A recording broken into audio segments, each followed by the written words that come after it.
नमस्कार दोस्तों। देश में हिंदू समुदाय पर हो रहे अत्याचार अब असहनीय हो चुके हैं। एक बार फिर अल्पसंख्यक समुदाय की धार्मिक भावनाओं को चोट पहुंचाई गई है। दुर्गा पूजा के दौरान मूर्ति विसर्जन जुलूस पर हमला करना सिर्फ एक घटना नहीं बल्कि बांग्लादेश में जारी धार्मिक असहिष्णुता के एक और उदाहरण है। यह वही बांग्लादेश है जिसे कभी मुक्ति संग्राम के दौरान धार्मिक सहिष्णुता का आदर्श माना गया और पाकिस्तान की बुरी नजर से मुक्ति दिलाई गई थी। लेकिन आज वही हिंदू समुदाय को सुरक्षा के लिए संघर्ष करना पड़ रहा है। बांग्लादेश में लगातार हमले हो रहे हैं और सरकार मूक दर्शक बनी हुई है। इससे पहले भी बांग्लादेश के जोगेश्वरी मंदिर से मां काली का मुकुट चोरी होने का खबर सामने आया था।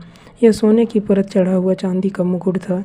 इस घटना का सीसीटीवी फुटेज शुक्रवार को सामने आया। प्रधानमंत्री मोदी 2021 में बांग्लादेश के दौरे के दौरान जोगेश्वरी मंदिर दर्शन के लिए गए थे। इस दौरान उन्होंने इस मुकुट को मंदिर में चढ़ाया था। इस मुकुट को स्थानीय कारीगरों ने 3 सप्ताह की कड़ी मेहनत के बाद तैयार किया था। 10 अक्टूबर को हद तब हो गई जब शाम के करीब 7 बजे बांग्लादेश में कट्टरपंथियों ने हिंदू समुदाय के पंडाल में जाकर उसे परेशान करने लगे और लास्ट में स्टेज पर चढ़कर इस्लामिक गीत भी गाया। इतना ही नहीं, दुर्गा पूजा के दौरान पंडाल में पेट्रोल बम फेंका गया जिससे कई लोग घायल हो गए। घटना इतने तक ही सीमित नहीं रहा।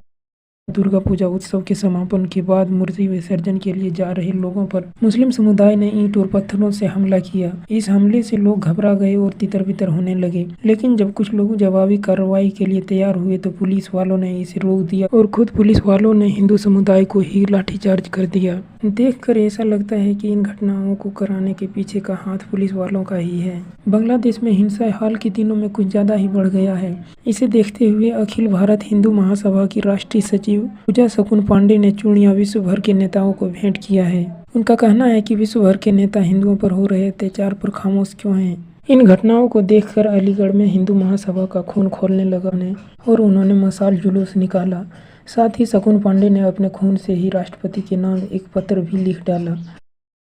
क्या यह वही बांग्लादेश है जिसकी सरकार ने खुद को धर्मनिरपेक्ष और लोकतांत्रिक बताया था? खैर, अब तो ऐसा रहा नहीं, लेकिन क्या इसे पलटा नहीं जा सकता है? यहाँ की सरकार इसे क्या ही कहें, कठपुतली कहें या हाथ में चूड़ी पहना हुआ यूनुस या मुख में राम और बगल में छुरी वाला सरकार। इतिहास खुद को दोहराता है। जब अत्याचार की अति हो जाती है तब क्रांति का जन्म होता है।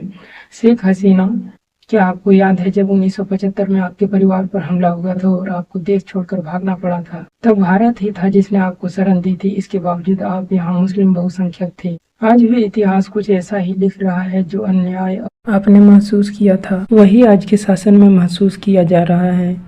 क्या बांग्लादेश की सरकार फिर एक बार उसी अहंकार की ओर बढ़ रही है? आज हिंदू समुदाय ही नहीं, पूरा विश्व आज असहिष्णुता पर नजर रख रही है। अगर समय रहते सही कदम नहीं उठाए गए तो बांग्लादेश का भविष्य अराजकता में डूब सकता है। बांग्लादेशी भाइयों, सब जागने का समय है। अन्याय के खिलाफ उठ खड़े होने का समय है। आवाज उठाइए, धार्मिक सहिष्णुता और न्याय के लिए संघर्ष करिए।